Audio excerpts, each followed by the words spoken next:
In this video, I'll try to wild camp in the Holy Land only with medieval equipment. Then I will walk 22 kilometers in over 30 degrees heat and wild camp again. And I will only use the stuff which I can carry in between. My name's Andrew, I'm from the Schildery and we're already at the spot where our first camp will be. So let me just give you an overview and then I will show you what I have packed in here. Our first sleeping point will be in the shadow of this beautiful olive tree. You can see there are a lot of stones lying around. So let's clear that off. After that's done, we need some isolation. And as you can see, we've got a lot of dry grass standing around here. So I will collect some of that. While collecting straw sounds very easy, there are a lot of spiky boys lying around and my thumb has nearly opened his own hand by not noticing it in time. The next layer will be this woolen cloak. And then we're basically finished.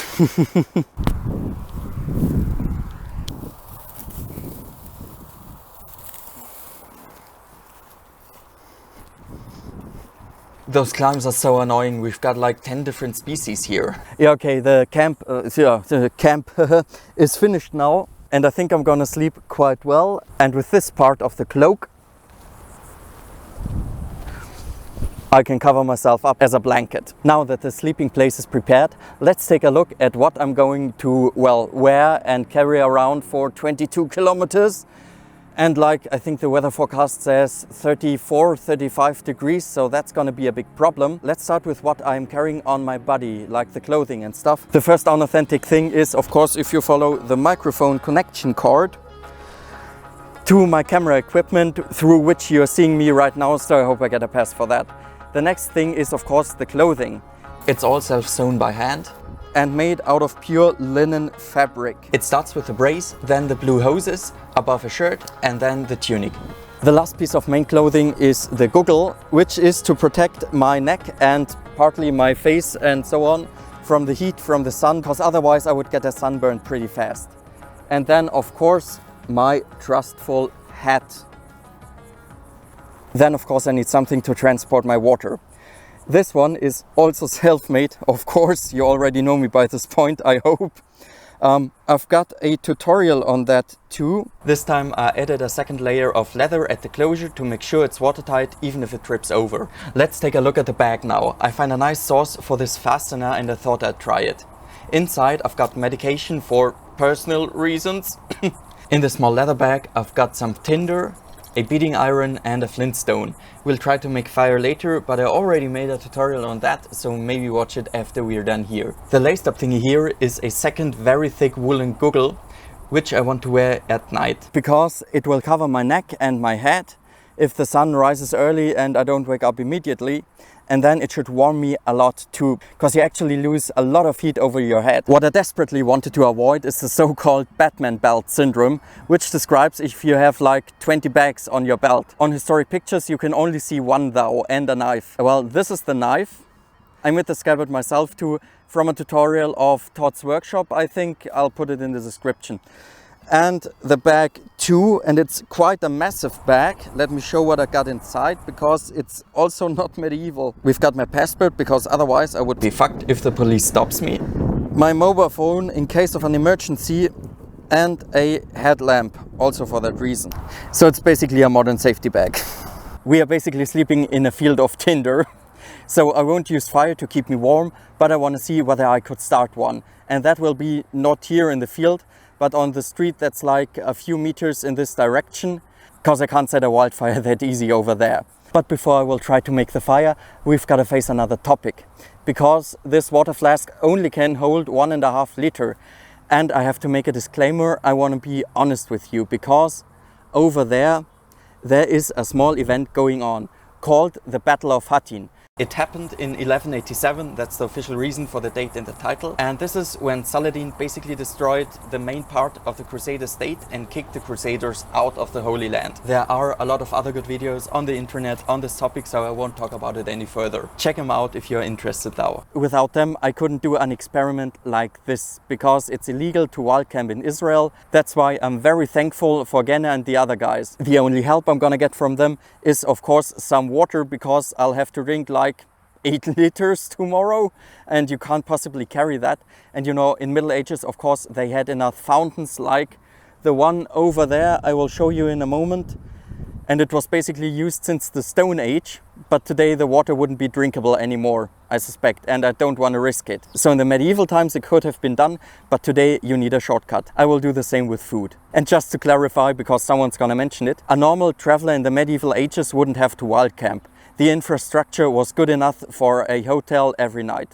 So let's start making the fire now. And of course there's a bagpipe. What I nearly forgot to mention are my shoes. They are not very medieval, they are not authentic. They look a bit medieval, I have to say, and they feel a bit like the authentic medieval shoes I've worn before, but they don't fit as good as the rest I'm wearing right now. Also the socks are modern too. I gotta admit it, I don't wanna sugarcoat it, otherwise I think my feet would just bleed apart. So well.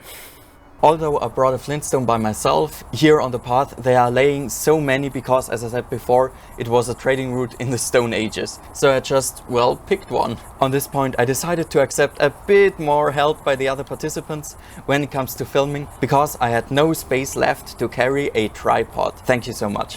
Then I picked a hand of straw and started beating. There we go.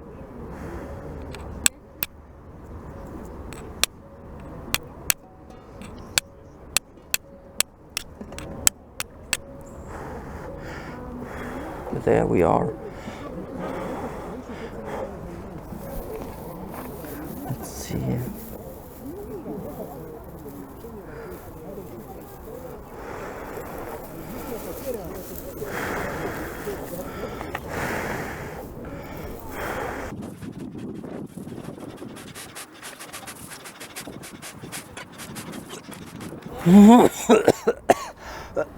That's always the thing. Any moment.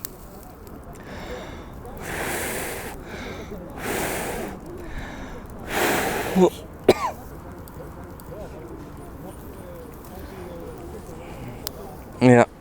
And now you could make a fire out of it. Let's put it out now. Good morning. I'd say I slept pretty well, just the mosquitoes, they nearly bite my hand off. So it's quite itchy right now, but nevertheless it was okay. And here you can see I used my tunic and the light goggle as a pillow, and I hope the audio is okay now.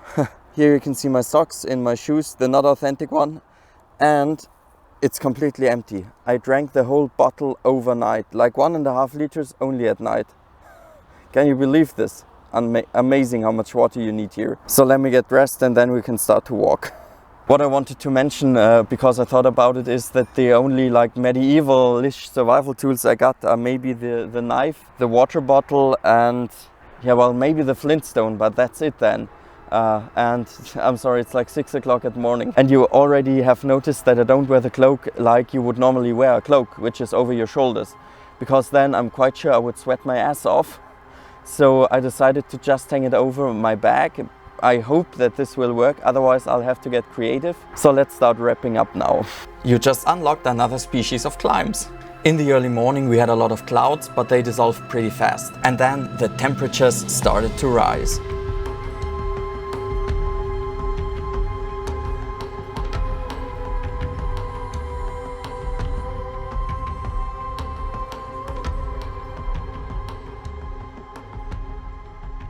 So this is the feeling you have when you got the Niagara Falls between your butt cheeks.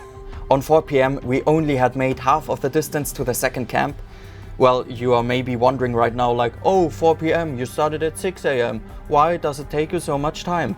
That's because a lot of the participants wear armor like chainmail and helmets and have to carry shields, and that drags on. I was quite afraid that because of that we wouldn't reach the second camp before nightfall, like it was the last few times. Because of that, I asked the organizer for the permission to walk ahead. After some discussion he agreed, but someone of the team had to come with me. Thank you so much, Gnome, otherwise the next part wouldn't be visible. Okay, that was really close. We had to hurry up like hell in order to arrive here, as long as I have enough sunlight to show you where I am and how I will build my camp. So here we are. As you can see, it's a nice pine forest. the shadows already got very long and we've got some larger rocks. So my plan is to find a nice spot between two larger rocks where I can put my stuff just because it's more convenient. Then I'll pile up some pine needles in addition and put my blanket on top of it. Oh, I'm sorry, I had no break for like the last something kilometers and I just want to get this finished now. That looks nice, but maybe it's too small. Let me give it a quick fit. No, I think I've found my place now. Let me put the camera somewhere. Oh. Okay. Okay, I think there are no rocks left. Pine needles, you could think they are kind of stingy or something like that, but if you pile up enough, it's like a mattress. It's so amazing. I'm completely done. I'm looking forward to sleeping tonight. Let's carry some pine needles as long as we have enough light.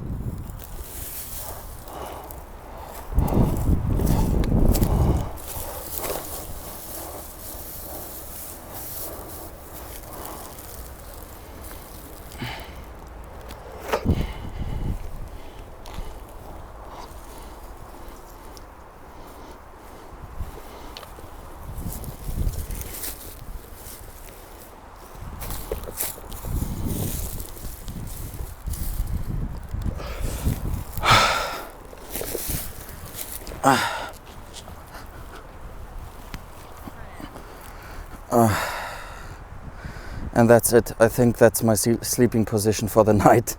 That's how easy you can set it up if you know what to do.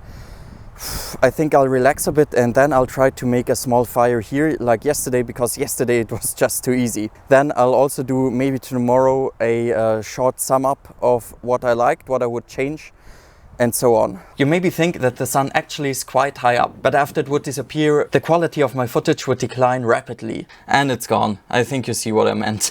And the focusing also takes more time and gets more bananas. I only found like 5 dried blades of grass, so let's see whether it works with a bit of pine needles.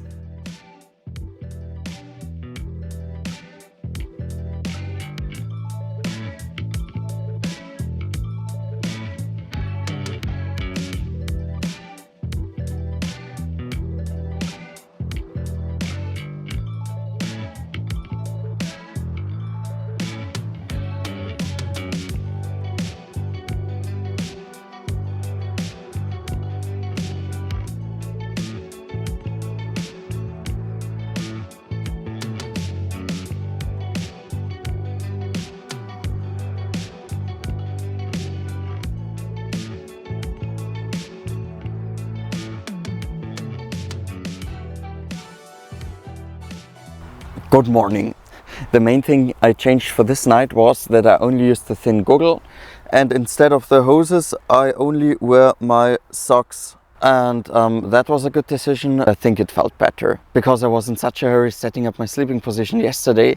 I missed on 2 things, because I should have stumped on the needles to make sure that there are no pointy ones pointing upwards, but I could redo that pretty quickly. And the second one is that the ground isn't that even as I thought. So after lying down for like half an hour, I had to get up again and distribute the needles a bit more evenly, because I had like a huge bulk under my back, and put it a bit more downwards. Then it was okay. All in all, I was quite happy with my stuff. The only thing I would change is that I wouldn't carry the goggle, I think, the heavy one. I wouldn't have need that so much. Another thing I would change is the skirt. I think it was kind of unnecessary, because during the day the tunic protected me from the sun good enough.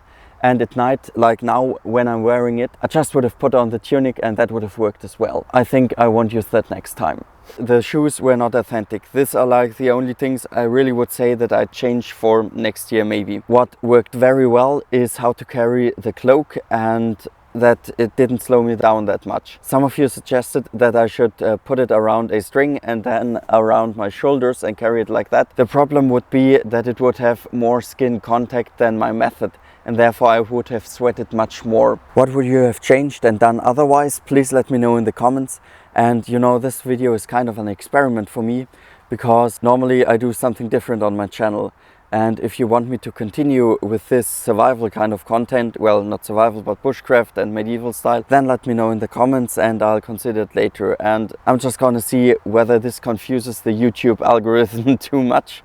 Most of the equipment I was using is made by myself, and I've got tutorials on some of that, like for the leather water bottle and on how to sew all of this. A tutorial will come out in 2 weeks, so don't miss that. This time I don't only want to thank my Patreons, but also you, my dear subscriber, because without you I wouldn't make so much videos either. Don't forget to hit that bell button and give a hopefully positive feedback. Tell me what you would change, and then see you next time on one of the tutorials. So bye bye.